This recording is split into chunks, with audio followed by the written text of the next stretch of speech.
You're listening to Soap Dirt, the latest in television entertainment news.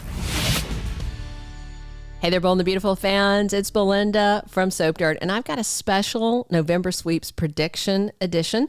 Since tomorrow is the first of the month, I've looked at the sweep spoilers and current storylines, and as always, I'm using confirmed spoilers as the basis for all my predictions. So these cast the net a little further out than the ones I do for the next week or two in my standard prediction edition. So I'm super excited to read your comments and thoughts on these. Let's dig in. If you haven't already, please reach down and click subscribe. Jumping right in, my first prediction, Liam Spencer goes dark. The other day, a fan posted about where Liam goes from here. They tweeted, "I really like Scott Clifton, who's a good actor, but the writing of his character drives me crazy. Either redemption comes with a new woman or they become the big villain because at this moment, it's difficult." So Scott Clifton replied, villain. So I agree with Scott Clifton that Liam Spencer needs to own the legacy of being Dollar Bill's son and go full villain, just full villain. There's an official spoiler for next week that says Liam confesses something to his dad, Bill. I suspect he'll confess a lot of things. The bottom line is Steffy Forrester loves her husband, Finn. She rejected Liam and comes back to LA this week intent on putting her family back together. But that's not what Liam wants, and Bill thinks the Spencer men should always get what they want. I wouldn't be surprised if Bill turns into Liam's villainous life coach. Liam has turned into the new Thomas as far as I can see. He's obsessed. He doesn't care that she's married to another man. And his behavior is been kind of erratic, you know? Unless Liam's got a brain bleed too, he's got no excuse other than being an entitled waffler in the third degree. But I do think it would be delicious fun to watch his descent into playing dirty, especially if Bill is there cheering him on. My second prediction, Lee Finnegan loses it and could tarnish her own reputation. We saw Lee Finnegan ranting to Luna about her mom being basically a gift shop slut, then shriek to Finn about it too. Off the bat, you know, Lee's being horrible to her niece who has no control over her mother's past behavior. I suspect there is more to this. Maybe Poppy, Luna's mom, also bedded Jack Finnegan, and there's a Luna-Finn sibling twist ahead, but we don't know yet. I'd be okay with that, though, especially if they're going to keep Luna around. But Lee seems completely unhinged lately. She's poking that nine-toed bear, shoving Sheila's face into a plate of spaghetti, and she's determined to provoke that woman into violence so she can get her behind bars again. But just how far will Lee Finnegan go? She put her medical career at risk already by standing in the ER ready to watch Sheila die of a heart attack.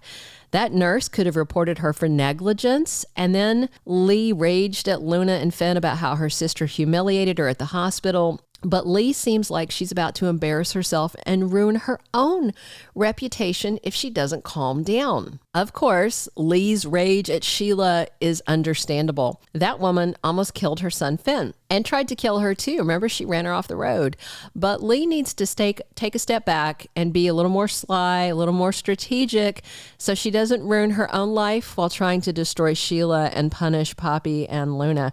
One of those check yourself before you wreck yourself kind of deals. All right, my third prediction. Donna and Eric get married as his health continues to decline. Donna Logan loves her honey bear, and she's devastated that he's got less than 6 months to live, maybe much less. I'm still holding out hope for a misdiagnosis, but we shall see. One thing for certain is that Eric Forrester seems intent on living his life to the fullest until the bitter end. Official spoilers have him demanding to know who won the challenge. After all, he ran himself ragged to complete his final legacy line for the fashion showdown, and I'm definitely Team Eric and hope he wins it. I imagine that he'll also want to cushion the blow for Donna, knowing he's about to leave her behind when he passes away. Some other spoilers say that Eric must face what's ahead, and that's why I think they may have an ASAP wedding. Donna will want to be Eric's wife again before she loses him, and I don't think it's about money or shares in Forrester Creations. I think it's about how much she loves him and how her heart is breaking. I can totally see them having an intimate ceremony at the house with family there to support them, even if they can't have a happily ever after. My fourth prediction for November sweeps is that Hope declares her love for Thomas. For weeks and weeks, we've heard Thomas Forrester telling Hope Logan that he loves her, and we've heard her tell him she doesn't love him, but she's clearly a smitten kitten. I think she is actively trying not to fall in love with him because she has been told he is the wrong man for her. Brooke told her, Liam told her while emotionally tormenting her into tears before he walked out. Finn told her. The Finn thing is really bothersome because he had told Steffy not that long ago that he can see how much Thomas has changed. That was just sloppy writing, in my opinion. So with the family distracted by Eric's illness, I think the criticism of Thope will fall by the wayside. And once all the trash talking about Thomas falls silent, I think Hope will have the space and the silence from the critics to listen to her own heart. A fall preview spoiler said, and remember, fall continues all the way through December, that we'll see if Hope's feelings will grow and a true bond is made between her and Thomas. I think it will. And I would be happy to see a Christmas proposal made for 2023. But of course, that's way past November sweeps. But I think the love is going to be there very soon. And my fifth and final prediction for sweeps is that Eric's life and death battle pulls the Forresters and Logans into family unity. Right now, Eric and Ridge Forrester's fashion battle has the Forrester and Logan families taking sides.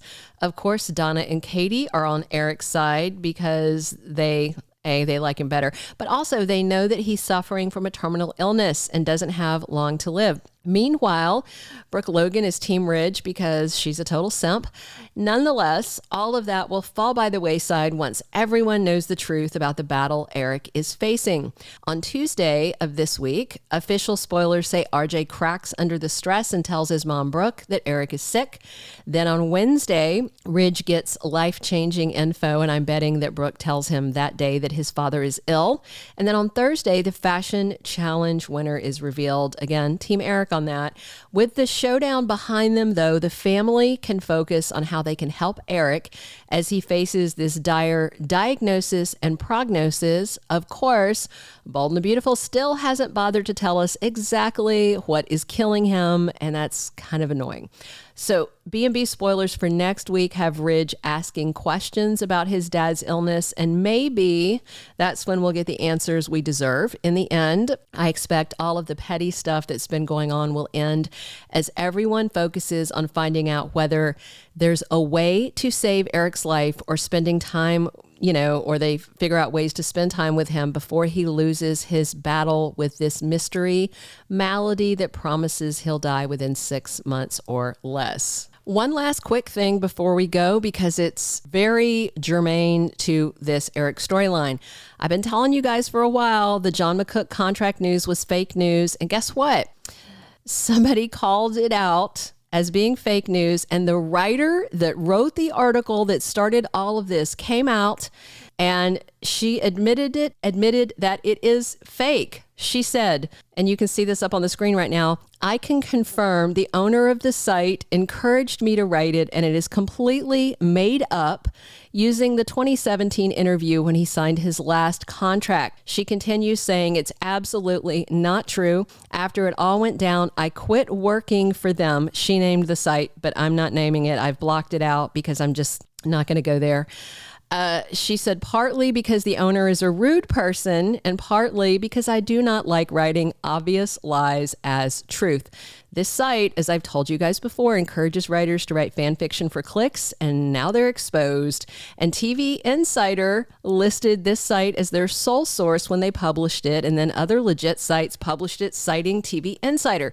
This is how fake news works and spreads. If you doubted my word, you have now heard it from the writer that started the clickbait tsunami of lies on the orders of the people she works for. I actually know this person, and I'm glad she's out from under there, and I hope she finds a better writing position somewhere. All right, that's it. Drop your comments below on these November sweeps predictions. Click subscribe if you haven't, and come back soon to talk B&B here with me. This has been Belinda from Soap Dirt. thank you for being a loyal listener. Follow us wherever you get your podcast, because you don't want to miss the next episode. Soap Dirt is on all the major podcast platforms, including Apple Podcast, Spotify, iHeartRadio, and more.